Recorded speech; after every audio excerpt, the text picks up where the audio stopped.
السلام عليكم ورحمة الله وبركاته.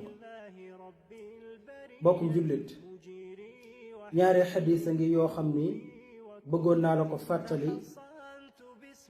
fàttali gi ma la koy fàttali it dama koy fàttali waale sama bopp su ko defee nu bokk jëriñu insha allah.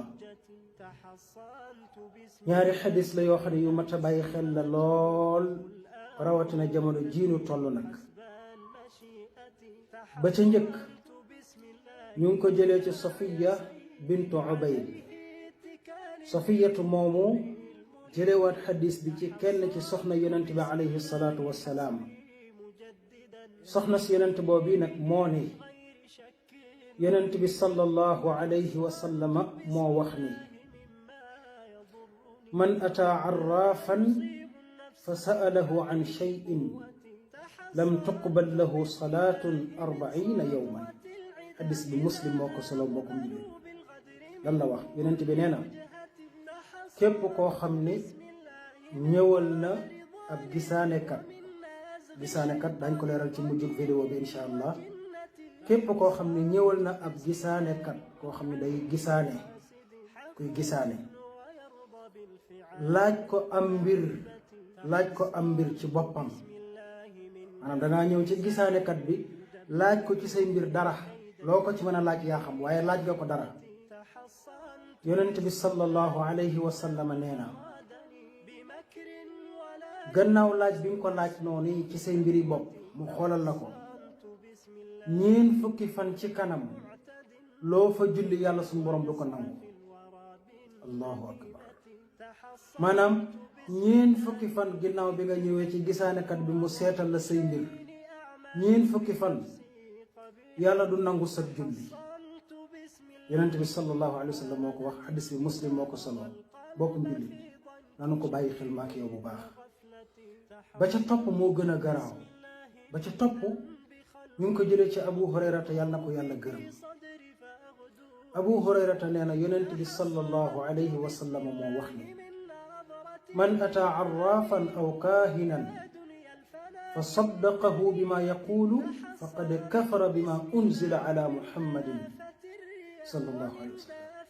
xadis bi Tirmisi moo ko solo bokkum julli. lan la ca yonent bi wax nee na képp koo xam ne ñëwal na ab gisaanekat wala buxaabakat ñaar yëpp sax gisaane lay firi waaye kaahin bi dañ koy abbal ak firi tudde ko buxaabakat. yonent bi alayhi salaatu wassalaam nee na ku ñëwal gisaanekat wala buxaabakat ñaar yi lan mooy seen différence. gisaanekat bii ñu tuddee arraaf mooy ki nga xam ni li weesu lay gisaane. masalan nit sàcc na sa kër nga ñëw ci gisaanekat bi ne ko xoolal ma mu xoolal la ni la ki ko sàcc góor la wala jigéen la wala ko njool la wala ko gàtt la wala ko xees wala ko ñuul wala ki ko sàcc génnul kër ga wala ki ko sàcc jigéen la mbaa góor la. maanaam daal gisaane bii muy gisaane lu amoon la. wala kat mu ni la tey jii day lii nga fi def nangam jiil lay indi ci gisaane gi. kooku mooy arraaf. bu dee kaahin bi nag mooy ki nga xam ne moom bi ñëwagul la lay wan ak li passé yépp sax la bëgg a wan. maanaam mu xoolal la ni la fii ak nangami fan day nangam dana la dikkal wala fii ak nangami fan kat diw mii dina am nangam. kon loolu mooy différence ñaari gisaanekat yi. kii li wees lay bëgg a wax kii li ñëwagul.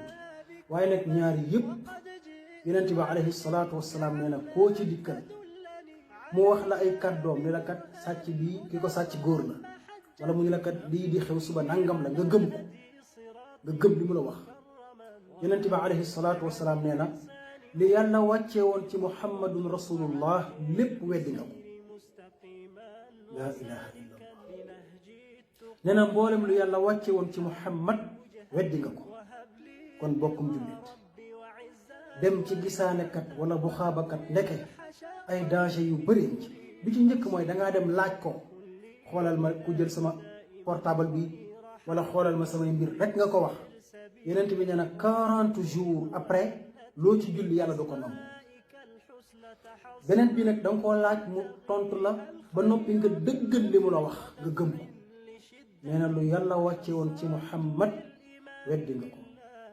yàlla na ci yàlla bu sa mbokkum julli. ñaari xadis yi laa bëggoon nu fàttalante ko maak yow nu bokk bàyyi ko xel. bu doon dañ doon dem ci ay gisaanekat di seetlu suñu mbir nan ko bàyyi lii ci ne bu doon daawul ñu ca dem buñ ca dem mukk ndax lii ci nekk bokkum jullit yal na nu yàlla saxal ci siraatal mustaqim te wan ñu dëgg muy dëgg te may ñu wërsëg ñu topp dëgg googi yal nañu yàlla defal jàmm fi dunya wa fil axira defal ko mboolem jullit wassalaamu aleykum wa rahmatullahi wa barakaatu.